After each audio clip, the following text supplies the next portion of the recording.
Tini tangshino bubagra khor aguni manikok buto tiframutni kaisa nangkokni koksa panda khlaijaka. Asole koktoma thusin biskango bubagra chuko Agos salmari eba 9 Agos salmari hayungni hani busarokni salrogui koksana thangui hani busarokni salnodui khakaham yafarka joto hani busarokno.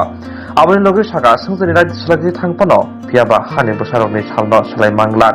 Tabokbo hani busarok tongko tabokbo hani busarokni system hukumku tongko abono busna hotlangnai hini koksaka. I would like to wish all the people who are in Tripura, the Tiprasa community, the Mok community, the Chakma community, everyone. I would like to wish them a happy World Indigenous Day.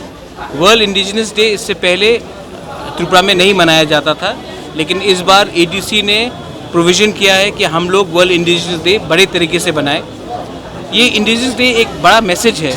आप जानते हैं कि हमारा यहाँ में स्थिति बहुत ख़राब है।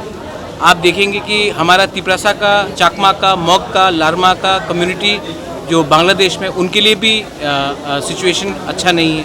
तो वर्ल्ड इंडिजिनस डे एक ऐसा मौका है कि हम लोग पूरे दुनिया को दिखा सकते हैं कि त्रिपुरा हो, बांग्लादेश हो, कहीं में भी हो, नॉर्थ ईस्ट में हो, हम लोग जो नेटिव पीपल है, जो हम लोग हानी बुसा है, सन ऑफ द सॉइल है, उनको हम अपना कल्चर, अपना ट्रेडिशन, अपना सिस्टम को हाईलाइट करके हम एक मैसेज देना चाहते हैं कि आज दुनिया बदल गया होगा, लेकिन वर्ल्ड इंडिजिनस डे को आप बदल नहीं सकते, क्योंकि हम लोग आज भी ज़मीन में हैं और आज भी हमारा सिस्टम है और आज भी हमारा कल्चर को हमको आगे ले जाना है।